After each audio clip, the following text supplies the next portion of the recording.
Wonder of the Wasteland by Zane Grey, Chapter 21, Part 1.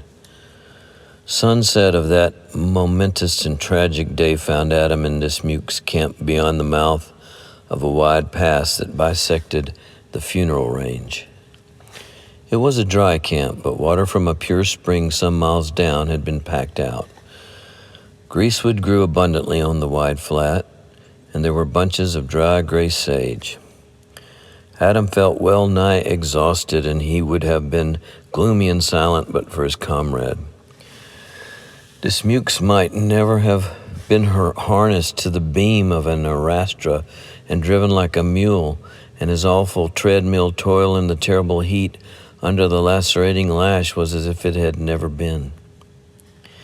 He was elated, he was exultant, he was strangely young again. Always to Adam, this giant prospector Dismukes had been beyond understanding, but now he was an enigmatic. He transcended his old self. In the excitement following his rescue, he had not mentioned the fact that Adam had saved his life. Adam thought greatly of this squaring of his old debt, but Dismukes seemed not to consider it. He never mentioned that, but for Adam's intervention, he would have been goaded like a mule, kicked and flayed and driven in the stifling heat until he fell down to die. All Dismukes thought of was the gold he had mined, the gold the claim jumpers had mined, the bags of heavy gold that were his and the possession of which ended forever his lifelong toil for a fortune. 100 times that afternoon, as the men had packed and climbed out of the valley, Dismukes had tried to force upon Adam a half of the gold, a quarter of it, a share, but Adam refused. "Why, for Lord's sake?" Dismukes at last exploded, his great ox eyes rolling. "It's gold. Most of it I mined before those devils came. It's clean and honest. You deserve a share, and the half of it will more than make up the sum I've slaved and saved to get. Why, man, why won't you take it?" "Well, friend, I guess the only reason I've got is that it's too heavy to pack," replied Adam. He smiled as he spoke, but the fact was he had no other reason for refusal. Dismukes stared with wide eyes and open mouth. Adam apparently was beyond his comprehension, just as the same as Dismukes was beyond Adam's. Finally, he swore his astonishment, grunted his disapproval, and then resigning himself to Adam's strange apathy, he straightway glowed again. Adam, despite his amusement and something of sadness, could not help but respond in a measure to the intense rapture of his friend. Dismukes' great work had ended. His long quest for the golden fleece had been rewarded. His 35 years of wandering and enduring and toiling were over, and life had been suddenly loomed to be beautiful and enchanting.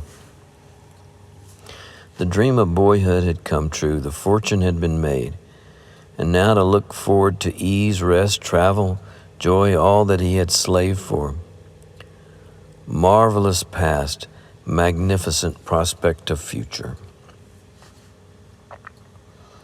Adam listened kindly and went slowly with tired limbs about the camp tasks, and now he gazed at Dismukes and again had an eye for his surroundings. Often he gazed up at the exceedingly high, blunt break in the funeral range. What cataclysm of nature had made that rent? It was a zigzag sawtooth wall, with strata slanted at an angle of 45 degrees. Zigzag veins of black and red bronze ran through the vast drab mass. The long purple shadows that Adam loved had begun to fall.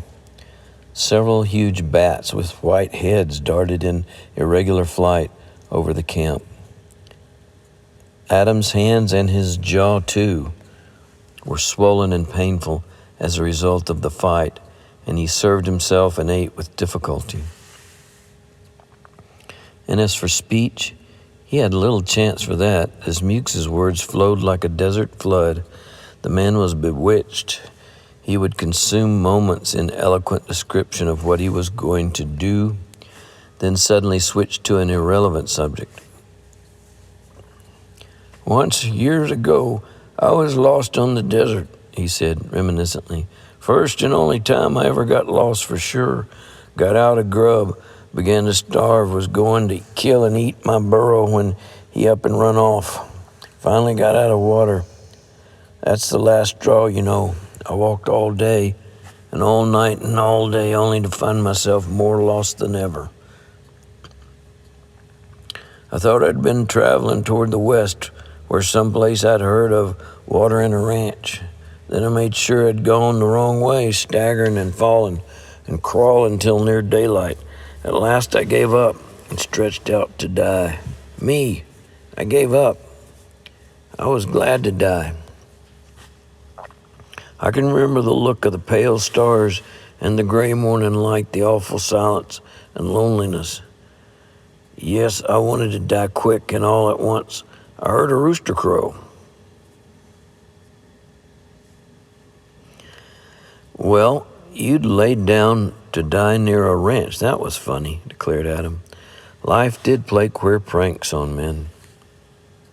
"Funny? Say, Part1, fellas, there's nothing funny about death. And as for life, I never dreamed how glorious it is until I heard that rooster crow.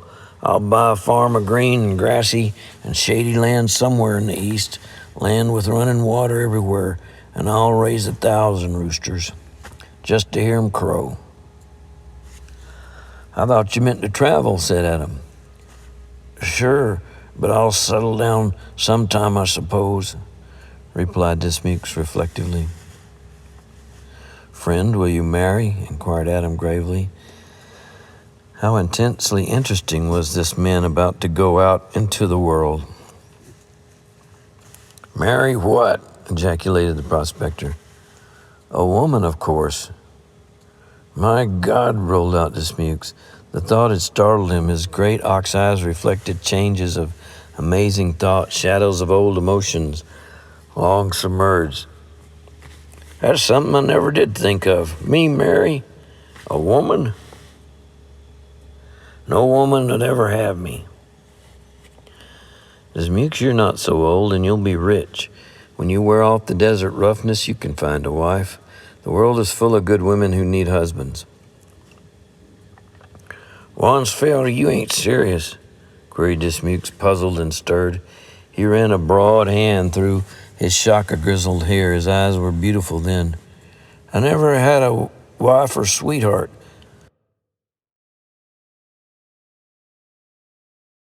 No girl ever looked at me when I was a boy. And these years on the desert, women have been scarce, and not one was ever anything to me." "Well, when you get among a lot of pretty girls, just squeeze one for me," said Adam, with a smile that was sad.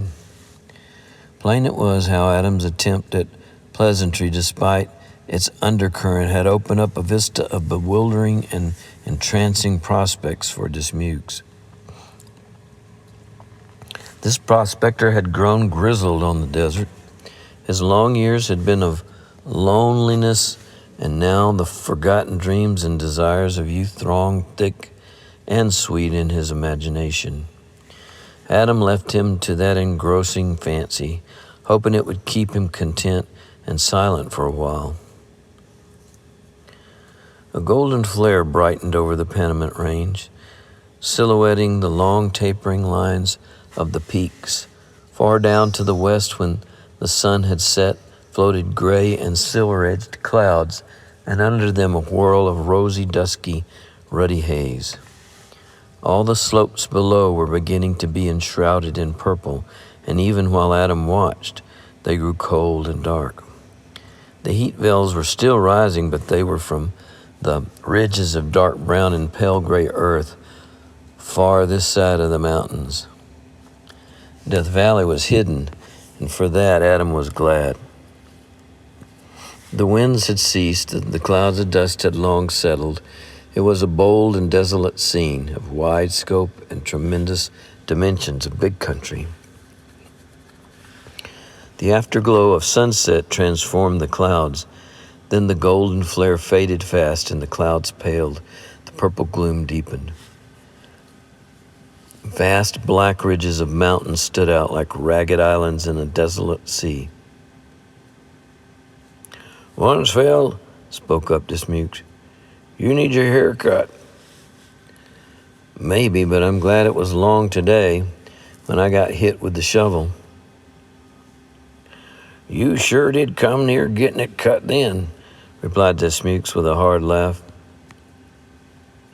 "I'll tell you what your long hair reminds me of. Years ago I met a big fellow in the desert. 6'3" he was, and most as big as you, and a darned good part on the trail. Well, he wore his hair very long. It hit his ears, and in the hottest weather he never let me cut it. Well, the funny part all came out one day. Not so funny for him to think of it. We met men on the trail. They shot him and were nigh on to doing for me. My big partner was a horse thief. He had his ears cut off for stealing horses, and so he wore his hair long like yours to hide the fact that he didn't have any ears." "Friend Dismukes, I have ears. If my long hair is worrying you," replied Adam, "and if I had not had mighty keen ears, you'd still be grinding gold for your claim jumpers." At dusk, while the big bats darted overhead with soft swishing of wings, and the campfire burned down to red and glowing embers, Dismukes talked and talked, and always he returned to the subject of gold and of his future.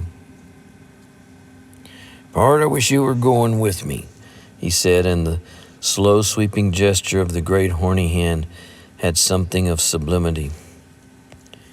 He waved it away toward the east, and it signified the far places across the desert. "I'm rich. These years of lonely hell and never-ending toil are over. No more sourdough, no more thirst and heat and dust, no more hoarding of gold. The time has come for me to spend. I'll bank my gold and draw my checks. At Frisco, I'll boil the alkali out of my carcass, and shaved and clipped and dressed, I'll take akin the name of my youth and fare forth for adventure. I'll pay for the years of hard grub. I'll eat the best and drink wine, wine the sweetest and oldest of wine in thin glasses. I'll wear silk next to my skin and sleep on feathers. I'll travel like a prince. I can see the big fellows roll their eyes. Yes, sir. Yes, sir. The best for you, sir, and I'll tip 'em in gold. I'll go to my own home. Some of my people will be living, and when they see me, they'll see their ship come in. They'll be rich. I'll not forget the friends of my youth. That little village will have a church or park as my gift. I'll travel. I'll see the sights in the cities. New York, ha! If I like that place, I'll buy it. I'll see all there is to see, buy all there is to buy. I'll be merry, I'll be joyful. I'll live, I'll make up for all the lost years, but I'll never forget the poor and the miserable. I can spend and give $100 a day for the rest of my life. I'll cross the ocean. London, I've met Englishmen in the Southwest, queer cold sort of men. I'll see how they live. I'll go all over England. Then Paris. Never was a drunk, but I'll get drunk in Paris. I want to see the wonderful hotels and shops and theaters. I'll look at the beautiful French actresses. I'll go to hear the prima donna sing. I'll throw gold, double eagles on the stage. And I'll take a flight to Monte Carlo, travel on and on to Rome, that great city where the thrones of the emperors still stand. I'll go spend a long hour high up in the ruins of the Colosseum and dreaming of the days of the Caesars, seeing the gladiators in the arena. I'll think of you, Wansfeld, for there never lived on the old earth a greater fighter than you. Egypt, the land of sun and sand, I'll see the grand Sahara, and I'll travel on and on all over the world. When I've seen it, I'll come back to my native land, and then that green farm with wooded hills and running streams. Must be near a city. Horses I'll have, and a man to drive, and a house of comfort. Maybe there'll come a woman into my life, maybe children. The thought you planted in me, Part, somehow makes me yearn. After all, every man should have a son. I see that now, what blunders we make. But I'm rich, I'm not so old, I'll drink life to the very lees. I'll see the lights, I'll hear the voices of laughter and music, I'll feel the comforting walls of a home. A roof over my head and a bed as soft as downy feathers. Maybe, oh my Part, maybe the sweet smile of a woman. The touch of a loving hand, the goodnight kiss of a child. My God, how the thoughts of life can burn and thrill. 20 miles a day, resting several hours through the fierce noon heat, the travels made down across the Mojave Desert. To them who had conquered the terrible elements and desolation of Death Valley, this waste of the Mojave presented comparatively little to contend with. Still, hardened and daring as they were, they did not incur unnecessary risks. The time was September, at the end of a fierce, dry summer. Cloudless sky, fervid and quivering air, burning downward rays of sun and rising veils of reflected heat from sand and rock, these were not to be trifled with. Dismuke's little thermometer registered 130 degrees in the shade, that is, whenever there was any shade to rest in. They did not burden themselves with the worry of knowing the degrees of heat while they were on the march.